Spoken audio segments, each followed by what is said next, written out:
Making calls. To make a call from the Podcom portal, click the Start drop-down here. Then Make Call. Select or enter the number you would like to call and click Dial. This allows you to place the call from your desktop phone using your business caller ID.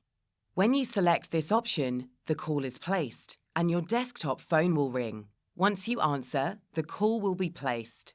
To end the call, click the End Call button or hang up the handset.